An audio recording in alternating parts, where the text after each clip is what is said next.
بسم الله الرحمن الرحيم اللهم قل لوليك الحجة بن الحسن صلوات عليه وعلى آله في هذه الساعة في كل ساعة وليا وحافظا وقائدا وناصرا ودليلا وعينا حتى تسكنه أرزك طوعا وتمتعه فيها طويلا يا رب محمد وآل محمد صل على محمد وآل محمد وعجل فرج آل محمد اللهم صل على علي بن موسى الرضا المرتضى الإمام الطاهر النقي وحجتك على من فوق الأرض من تحت الثرى الصديق الشهيد صلاة كثيرة تامة زاكية متواصلة متواترة مترادفة كأفضل ما صليت على أهل أوليائك صلوات بر محمد اللهم صل على محمد وآل محمد. أعوذ بالله من الشيطان الرجيم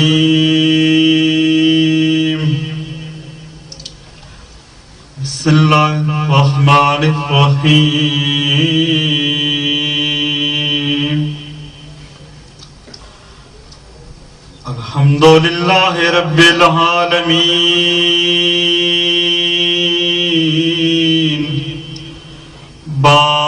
بارئ الخلائق أجمعين مدرك الهاربين مبير الظالمين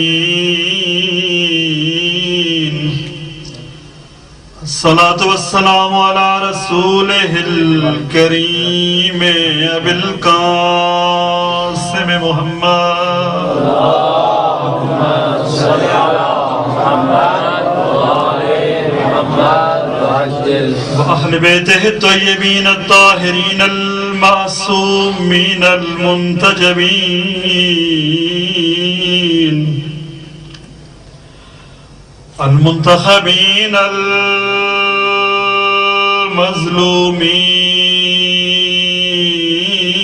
المظلومين خصوصا على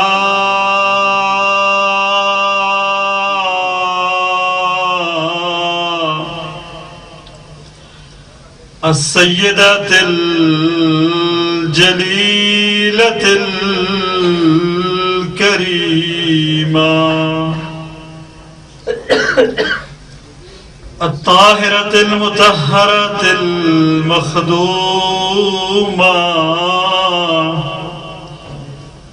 المغصوب حقها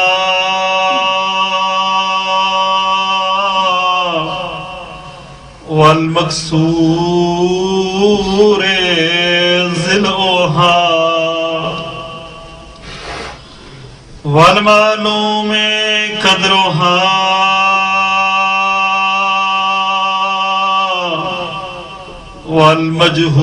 والمجهول قبرها والمظلوم بالها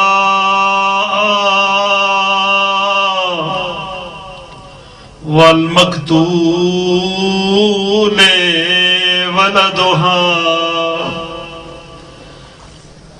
التي قالت بعد الشهادة أبيها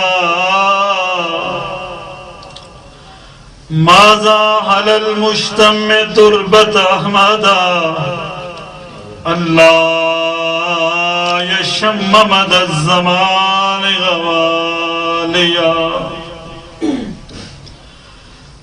صبت لي مصائب لو النهار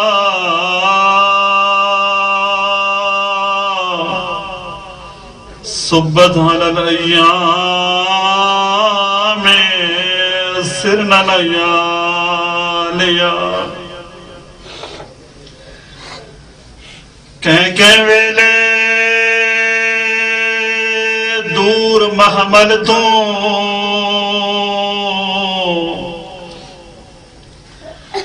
رہے ونجے ہا پیو سغرادا پاکے موقع محمل چوں منہ دیکھیا بھین بھرادا تے دیکھ پسینہ ویر دے منہ تے دل ڈکھے ہان دی مادا میڈا چمن امید دا گل نازک ناوے گرم ہوا دے ڈادا میڈا چمن امید دا گل نازک ناوے گرم ہوا دے ڈادا انا لعنت اللہ علی القوم الظالمین اما بعدو فقد قال اللہ الحکیم اعوذ باللہ من الشیطان الرجیم من حامل صالحا من ذکر او انثى وهو مؤمن فلنحيينه حیاة طیبہ فلنجزینهم اجرهم باحسن ما كانوا يعملون صلوات بر محمد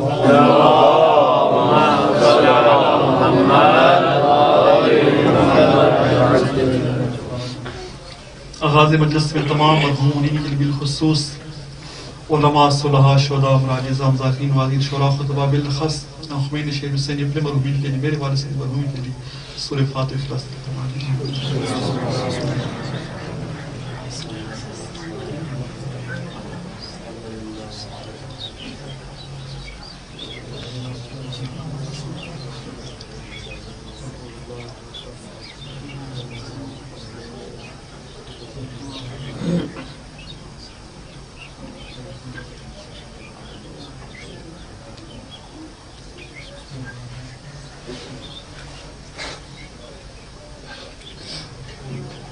تمام بیمار کی شفا یاب کے بالخصوص جنہوں نے میرے آپ کے ذمہ دعائیں لگیں بالخص برادر سید مرزا قاری صاحب انہوں نے حکم دیا تھا میری دعا فرمائیے کیجیے گا تمام بیماروں بالخصوص جنہوں نے میرے آپ سے دعائیں لگیں بالخص برادر سید مرزا قاری صاحب شفا یابی کے لیے صلوات پڑھنے بلند اللہم صلی علی محمد وآل محمد اگر محسوس نہ فرمائیں تو آگے تشریف لیں چونکہ بعد ان کی آپ کو آگے آنا ہی پڑے گا جتنے قریب ہوں گے مجھے آپ کی زیارت کرنے میں زیادہ آسانی محسوس ہوگی محمد وآل محمد صلوات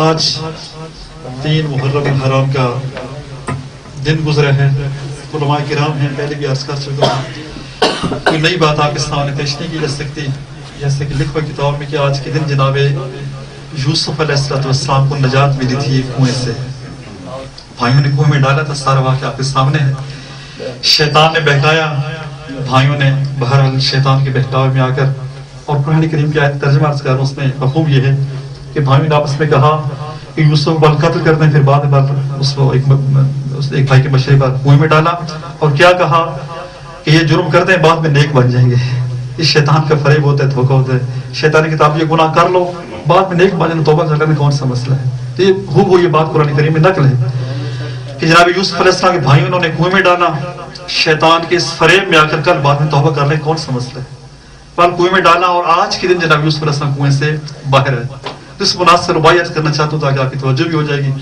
اور اس مصیبتوں کا ارادہ بدل گیا ہوگا کیونکہ آج کے دن کنویں سے باہر نکلے تو مصیبتوں کا ارادہ بدل گیا ہوگا قضاء و قدر اچانک ہی ٹل گیا ہوگا مصیبتوں کا ارادہ بدل گیا ہوگا قضاء و قدر اچانک ہی ٹل گیا ہوگا کنویں سے بچ کے نکلنا محال تھا یوسف علی کے نام زبان سے نکل گیا ہوگا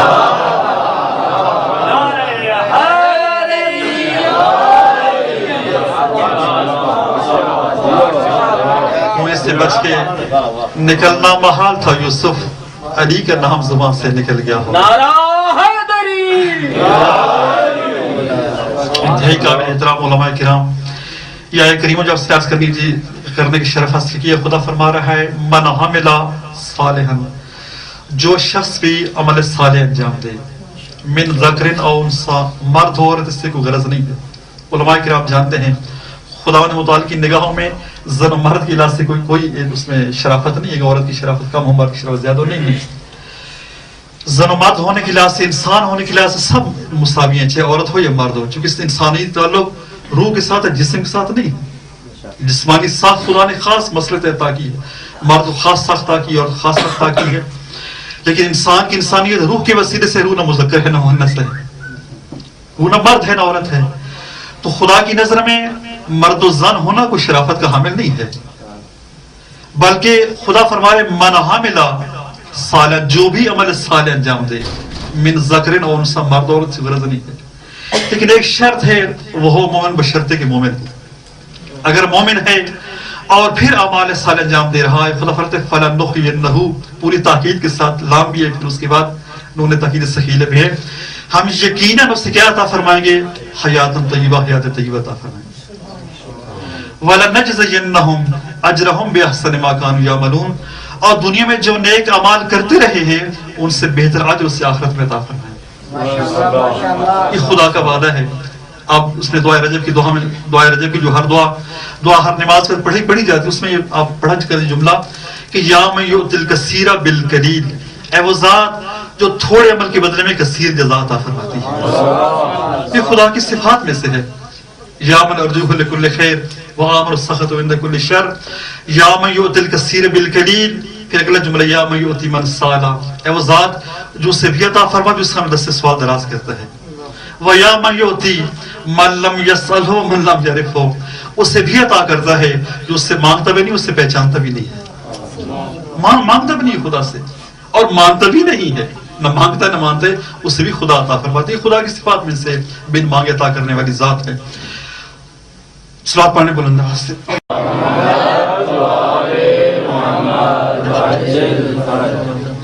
تو خدا وہ ذات ہے جو قلیل عمل کے بدلے میں کثیر جزا عطا فرمانے والی ہے. عرض کیا تھا کہ کائنات کی وسعتیں بہت عظیم کائنات ہے. واقعی عام انسان شاید سوچ اس کا دماغ پتہ نہیں لگے کائنات کی وسعتوں کے بارے میں غور فکر کر کے. اور پھر عرض کیا کائنات کی وسعتیں، کائنات رکی ہوئی نہیں بلکہ مسلسل اس میں وسعت پیدا ہو رہی، مسلسل کائنات پھیل رہی ہے. اور پھر پوری کائنات باشعور ہے، کائنات کی کوئی چیز بے شعور نہیں ہے، ہر چیز خدا کی تسبیح کر رہی ہے. اور پھر اس کائنات کے درمیان انسان کا مقام کیا ہے؟ حدیث قدسی کے الفاظ خدا فرماتا ہے انسان میں نے پوری کائنات تیرے لیے خلق کی ہے، تجھے اپنے لیے خلق کیا. تو انسان کا مقام دیکھیں. لیکن یہیں پر عرض کیا تھا عموماً جملہ بڑا معروف ہے کہ انسان اشرف المخلوقات ہے، لیکن ہر انسان اشرف المخلوقات کے رہنے کا حقدار نہیں ہے، بلکہ وہ انسان جو دنیا میں آنے کے بعد اپنے آپ کو انسان بنا لے وہی اشرف المخلوقات ہے. جو انسان نہ بنا سکے اپنے آپ کو، اسے وہ چند چیز میسر نہ ہو، اچھی ماں میسر نہ ہو، اچھا باپ میسر نہ ہو، گھر کا اچھا ماحول میسر نہ ہو، باہر کا اچھا ماحول میسر نہ ہو، اچھی درسگاہ، اچھی تعلیم و تربیت نہ ملے، تو یہی دنیا میں آنے والا زندہ مخلوق جو ہے کل بدترین حیوان تو بن جائے گا لیکن انسان نہیں بن پائے گا. شکل و صورت انسانی رہے گی جیسے آج ہم دنیا میں دیکھ رہے ہیں، شکل و صورت نہیں بدلے گی. یہ پیغمبر خدا صلی اللہ علیہ وسلم کی رحمت ہے. سوال پڑھنا بلند آواز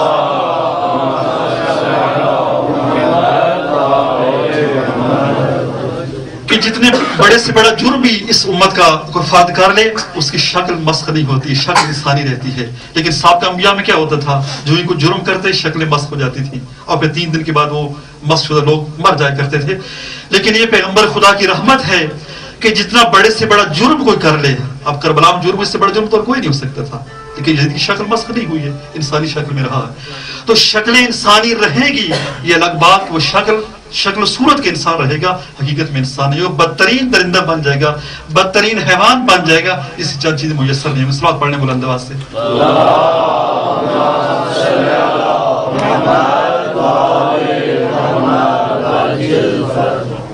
برادر اشارہ فرما رہے اگر آگے جو جہاں تک گنجائش ہے آگے آنے جاگے تشریف لیں. محمد وآل محمد صلوات.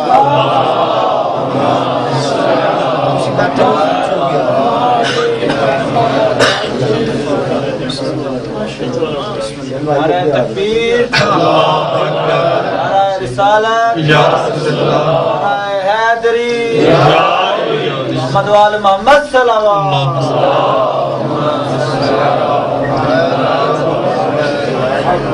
یہی زندہ مخلوق جو دنیا میں آ رہی ہے اس میں استعداد ہے انسان بننے کی. اگر استعداد مرثہ شعور پہ لائے گا تو کل واقعی انسان بن جائے گا، فرشتے سے اوپر چڑھ جائے گا. لیکن خدا نخواستہ اگر اس سے استعداد کو بروئے کار نہ لے کر آئے تو اتنا پست ہو جائے گا یوں تشبیہ دینے کے لیے یوں عرض کر دوں، یوں سمجھ لیں انسان درمیان 3 منزل عمارت آپ فرض کر لیں، ایک 3 منزل عمارت ہے، ایک درمیانی منزل ہے، ایک اس سے اوپر ایک اس سے نیچے ہے. انسان یوں سمجھ لیں 3 منزل عمارت کی طرح ہے، درمیان میں کھڑا ہوا ہے، اس سے اوپر فرشتے، اس سے نیچے کیا ہیں؟ حیوانات ہیں، جنہوں دونوں اس میں شامل ہیں. یہی انسان یہ زندہ مخلوق ہے، اگر اپنے آپ کو انسان بنا لے فرشتوں سے اوپر نکل جائے گا، اور اگر اپنے آپ کو گرا دے اتنا گر جائے گا نہ فقط حیوان رہے گا بلکہ حیوانوں سے پستر ہو جائے گا. جیسے آج افسانے کا آیت کریمہ عرض کرتی وَلَقَدْ ذَرَأْنَا لِجَهَنَّمَ، خدا تعالیٰ نے بہت سے جن انس کو خلق کیے جن کا انجام جہنم ہے. ٹھیک ہے نا، ہم نے جہنم کے لیے خلق نہیں کیا ہے، ان کا انجام جہنم ہے. کیوں جہنم؟ وجہ کیا ہے؟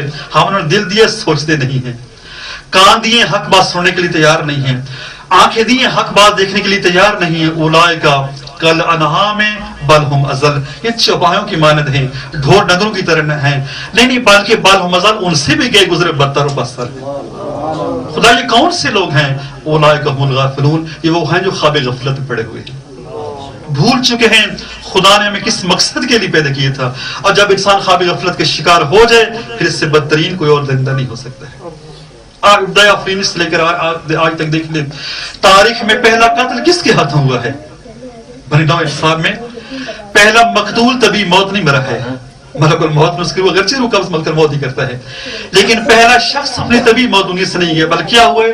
قتل ہوا ہے. قتل کرنے والا کون ہے؟ عام انسان نہیں، سگا بھائی ہے. دونوں نبی کے بیٹے ہیں، ماں ایک ہے، باپ ایک ہی بدن سے دنیا میں ہے. پہلا انسان کس کے ہاتھوں قتل ہو رہا ہے؟ سگے بھائی کے ہاتھوں قتل ہو رہا ہے. اور پھر وہاں سے چلتے آج تک آپ دیکھ لیں، ریکارڈ اٹھا کر دیکھ لیں کہ جتنے انسان اپنے انسان نما افراد کے ہاتھ میں قتل ہوئے اتنے درندوں کے ہاتھوں قتل نہیں ہوئے، اتنے حادثات میں نہیں مرے ہیں، اتنے زلزلوں میں آندھی طوفانوں میں نہیں مرے ہیں جتنے انسان خود انسان نما درندوں کے ہاتھوں قتل ہوتے چلے آ رہے ہیں. آج تک آپ دیکھ لیں کن انسانوں کے ہاتھوں؟ ان انسانوں کے ہاتھوں جو بھول گئے ہیں، غفلت کے شکار ہیں. خدا نے ہمیں انسان بننے کے لیے پیدا کیا تھا. صلوات پڑھنے بلند آواز سے.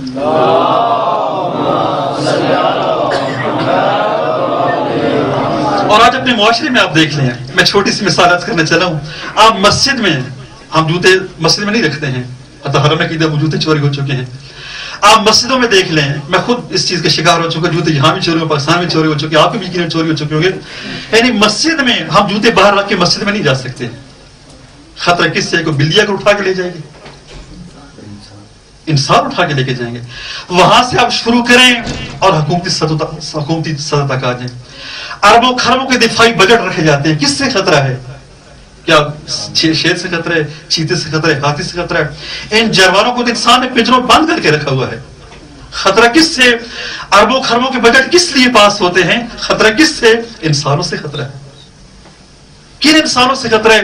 وہ انسان جو بھول چکے خدا نے ہمیں انسان بننے کے لیے پیدا کیا تھا. عرض کی خدا نہ کرے کوئی انسان بھول جائے کہ خدا نے مجھے انسان بننے کے لیے پیدا کیا تھا، پھر اس سے خطرناک ترین اور کوئی درندہ نہیں. کربلا میں جو ظلم ہوئے کرنے والے کون تھے؟ انسان تھے، شکل انسانی تھی. کون تھے؟ حافظین قرآن تھے، نمازیں پڑھنے والے تھے، لمبی لمبی داڑھی تھی، اس پر ماتھے پر میراب تھے.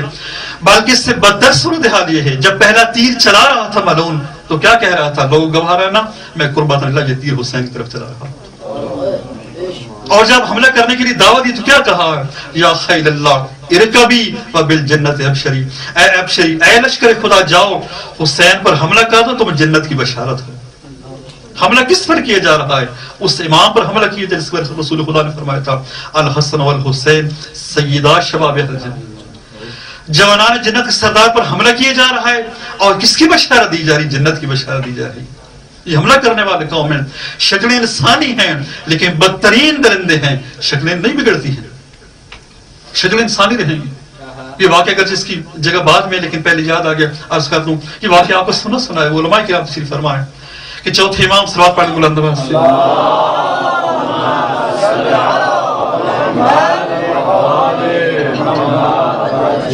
آپ کے چوتھے امام حج پر تشریف لے گئے.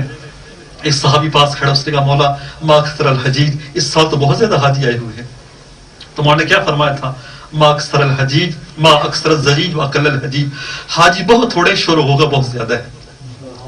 لبیک اللہم لبیک صدائیں بہت زیادہ، حاجی تو بہت تھوڑے نظر آ رہے ہیں. اس شخص کے چونکہ آنکھوں پر پردے پڑے ہوئے تھے اس نے کہا مولا میں تو سب کو حاجی دیکھ رہا ہوں، انسان دیکھ رہا ہوں. فرمایا ذرا تھوڑا صبر کرو. اس کی آنکھوں کے سامنے سے ہاتھ کے اشارے کی پردے ہٹ گئے.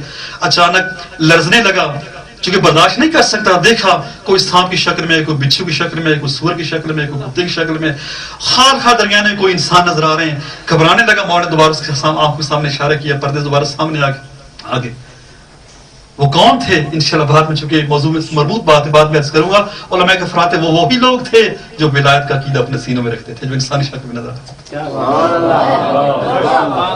صرف وہی لوگ, چونکہ بعد میں چونکہ موضوع سے مربوط بات ہے. ولایت انسان کو انسان بناتی ہے. اگر ولایت نہیں ہے انسان انسان نہیں ہے. تو علماء فرماتے ہیں وہی لوگ انسانی شکل میں نظر آ رہے تھے جن کی سنوں میں ولایت کا عقیدہ موجود تھا. صلوات پڑھنے بلند آواز سے.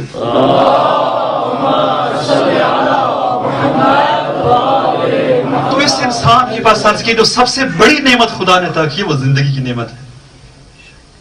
اگرچہ باقی جتنی نعمتیں وہ سب زندگی کے بعد میں ہیں.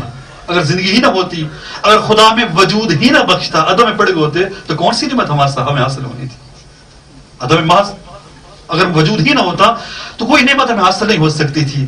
تمام خلقتک ولولا فاطمہ لما خلقتکما. تو میرے ناقص کما میں اس سے بڑھ کر یہ بڑائی ہے. نہ ہوتی گھر, نہ ہوتے وہ سبب جن کے خدائی ہے. تو نبی کے گھر ظہور سیدہ پر رب کی جانب سے, نبی کے گھر ظہور سیدہ پر رب کی جانب سے بشکل سورہ کوثر مبارکباد آئی ہے. نبی کے گھر ظہور سیدہ پر رب کی جانب سے بشکل سورہ کوثر مبارکباد آئی ہے. نہ کوئی دے سکے گا تانۂ ابتر پیغمبر کو, نہ کوئی دے سکے گا تانۂ ابتر پیغمبر کو. بقائے نسل احمد کی ضمانت بن کے آئی ہے. اور یہ وہ ملکہ ہے الفت عالم امکان کے اندر. علماء کرام تشریف فرمائیں, یہ وہ ملکہ ہے الفت عالم امکان کے اندر. وہاں تک سلطنت اس کی جہاں تک کبریائی ہے. وہاں تک سلطنت اس کی, وہاں تک سلطنت اس کی.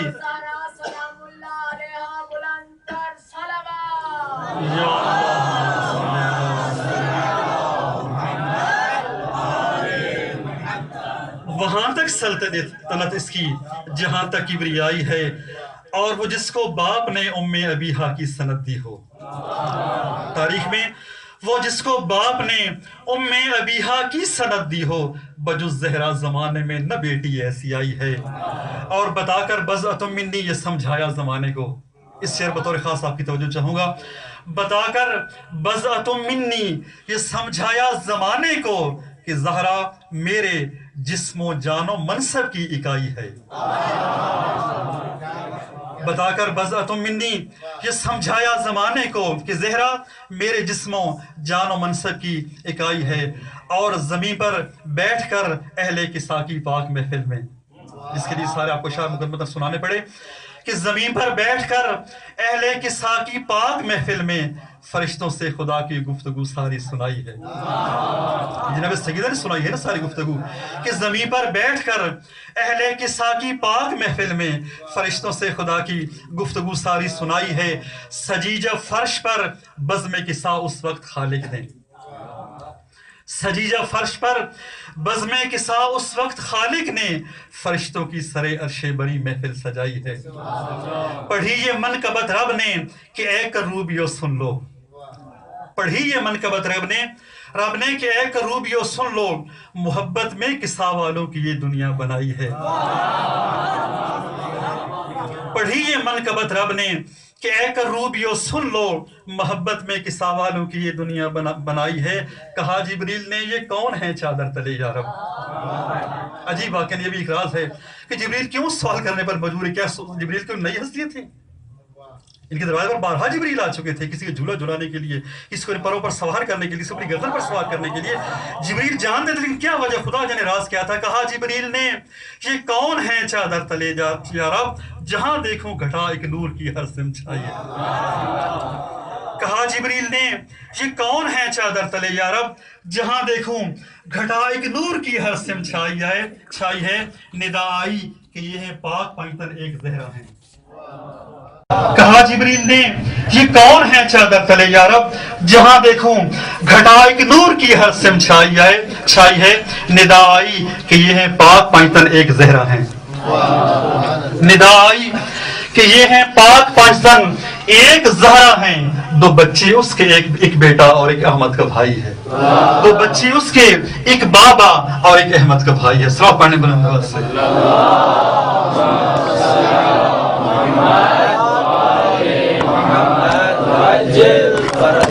تمام علماء حقہ کی صحت و سلامتی کے لیے بآواز بلند محمدی صلوات۔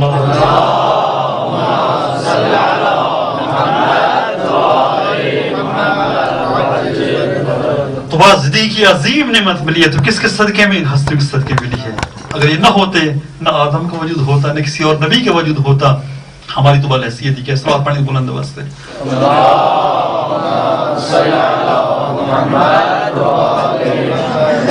اب سوال زندگی ہے کیا؟ یہ زندگی کس چیز کا نام ہے جو مجھے عطا ہوئی، آپ کو، ہر انسان کو، ہر ضرورت کو عطا ہوئی ہے؟ زندگی کس چیز کا نام ہے؟ صرف دو روایتیں عرض کر کے بات ختم کرنا چاہوں گا۔ دو طرح سے تعبیریں ملتی ہیں۔ ایک روایت میں کہا کہ زندگی سانسوں کا نام ہے، دوسرے میں کہا کہ زندگی چند گنے چنے دنوں کا نام ہے۔ ایک پہلی بات یہ کہ زندگی کس چیز کا نام ہے؟ سانسوں کا نام ہے۔ مولا کرام ارشاد فرماتے ہیں العمر انفاس معددہ، یہ زندگی چند گنے چنے سانسوں کا نام ہے۔ نہیں معلوم ہے کتنے ہیں، یہ معلوم نہیں ہے، چند گنے چنے سانسوں کا نام ہے۔ اور دوسری حدیث مولا کرام سے ملفات ہے انما انت عدد ایام، اے انسان تو چند گنے چنے دنوں کا نام ہے۔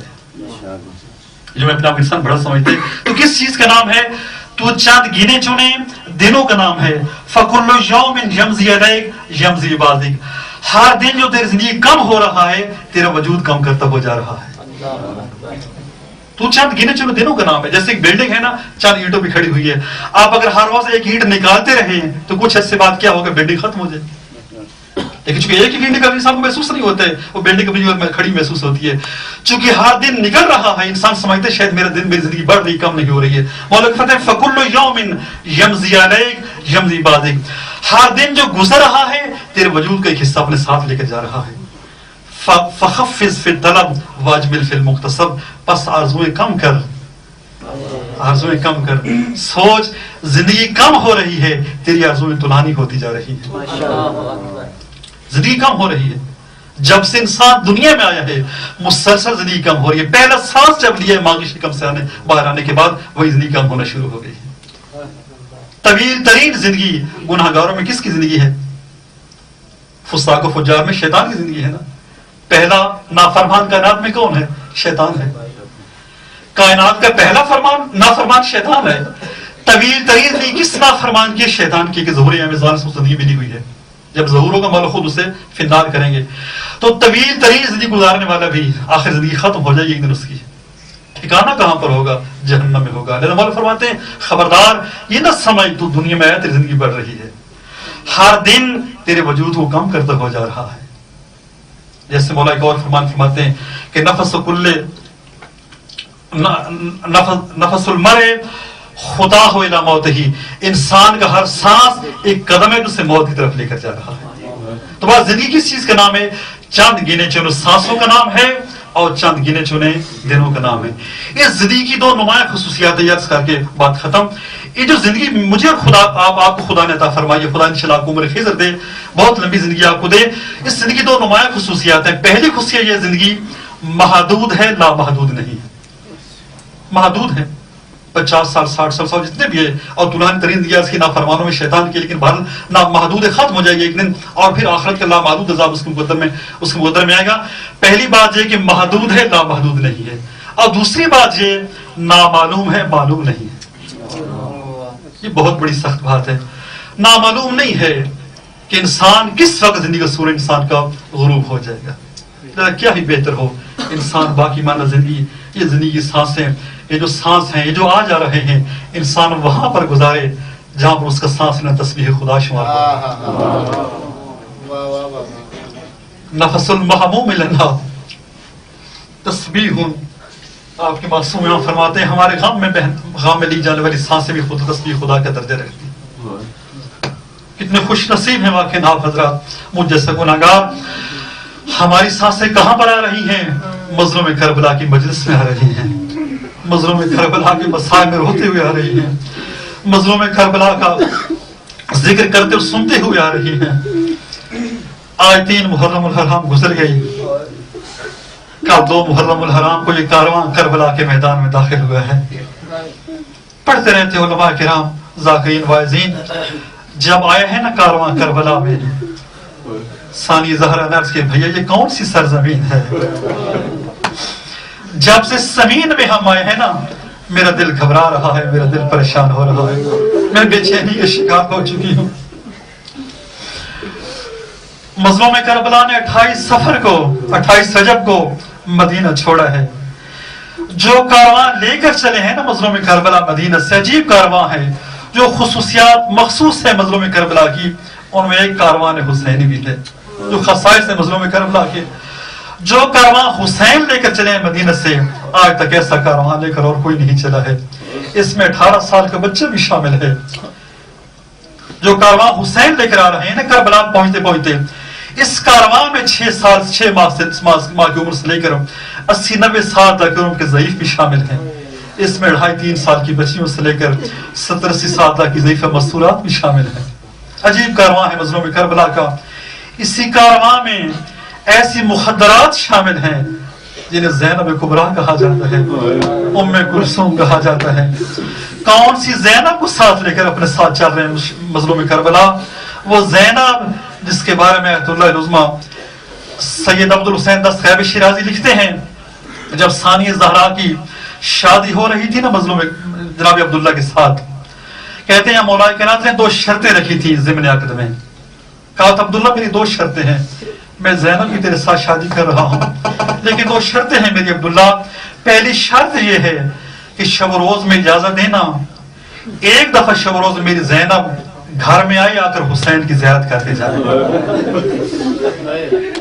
عجیب محبت ہے ثانی زہرا کی مظلوم کربلا کے ساتھ، جو بہن بھائی کی محبت سے واقعی بالاتر محبت ہے. فرمایا عبداللہ میری پہلی شرط یہ ہے اجازت دینا شب و روز میں ایک دفعہ میری زینب آئے آ کر اپنے بھائی کی زیارت کر کے جائے. اور دوسری شرط یہ عبداللہ ایک وقت آئے گا جب میرا حسین مدینہ چھوڑنے لگے گا. جب میرا حسین مدینہ چھوڑ کر عراق کے سفر پر جانے لگے نا زینب کو اجازت دینا اپنے بھائی کے ساتھ سفر پہ جائے. اس لیے جو مشن میرا حسین لے کر نکلے گا نا وہ مشن زینب کے بغیر مکمل نہیں ہو سکتا ہے. کہ زینب کو اپنے ساتھ لے کر آ رہے ہیں حسین جانتے ہیں میرے بعد ثانی میری سی زینب کے ساتھ سے لوگ اس طرح سے روزہ اتاری جائیں گی کہ زینب کو اپنے ساتھ لے کر آ رہے ہیں. عبداللہ یہ سید عبدالحسین دستخیب شیرازی لکھتے ہیں کہ نانا کی شہادت کے بعد جب بھی ثانی زہرا آنا چاہتی تھی نانا کے مزار پر، جب بھی نانا کے مزار پر آنا چاہتی مولا کائنات فرماتے زینب بیٹا صبر کریں ابھی دن کی روشنی ہے، جب رات کی تاریکی چھا جائے گی اس وقت نانا کے مزار پر جانا.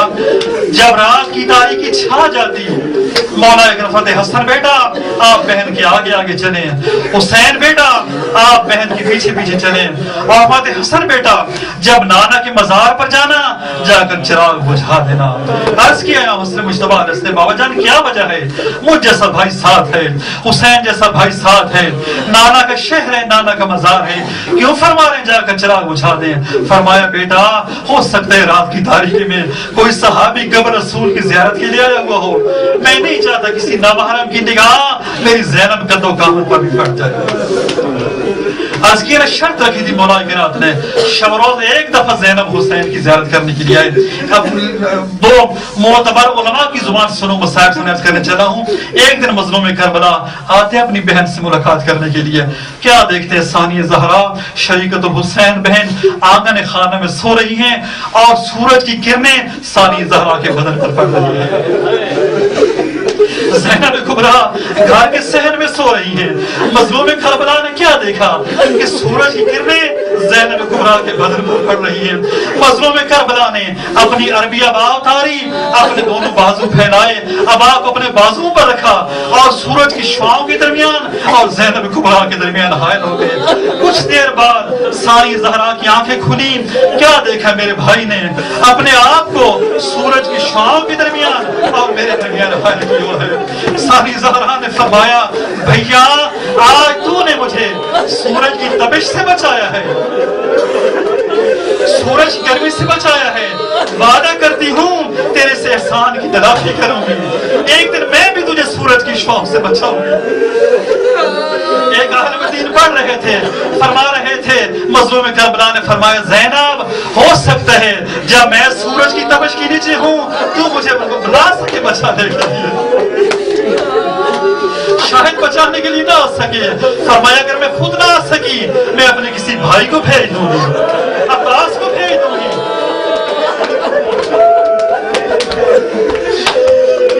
آپ نے فرمایا زینب ہو سکتا ہے جب میں سورج کی تپش کے نیچے پڑا ہوں اس وقت نہ عباس ہو, نہ اکبر ہو, نہ کوئی اور تیرا بھائی ہو.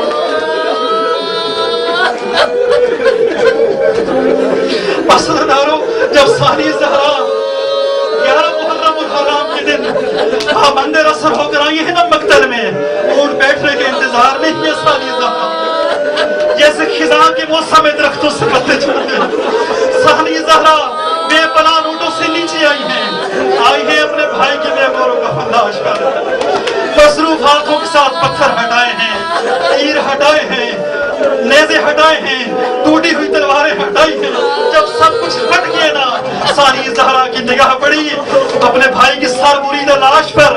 سورج کی تپش مظلوم کربلا کے بدن پر پڑ رہی تھی. زینب کبریٰ کو اپنا وعدہ یاد آ گیا. فرمایا, حسین معاف کرنا, میں نے وعدہ کیا تھا آپ کو سورج کی تپش سے بچاؤں گی, لیکن حسین میں اپنا وعدہ پورا نہیں کر سکتی.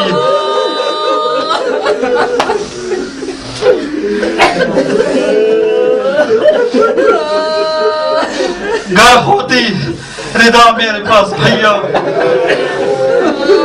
گر ہوتی ردا سر پہ بھیا, میں تجھ کو کفن دے کر جاتی. گر ہوتی ردا سر پہ بھیا, میں دیتی کفن تجھ کو بھیا. گر ہوتے کھلے ہاتھ میرے, تیرے زخموں کو ہاتھوں سے دھوتی. لیکن کیا کروں, پابند رسم سر برہنا, دیکھو بھیا چلی ہوں میں شام. بھیا معاف کرنا, اگر میرے سر پر ردا ہوتی آج تجھے کفن دے کر جاتی. اگر میرے ہاتھ کھلے ہوتے میں تیرے زخموں کو دھو کر جاتی, تجھے غسل بھی دے کر جاتی, تجھے کفن بھی دے کر جاتی. لیکن حسین تیرے جانے کے بعد دشمنوں کے سرا سے آ کر میرے سروں سے دائیں اتارتی تھی.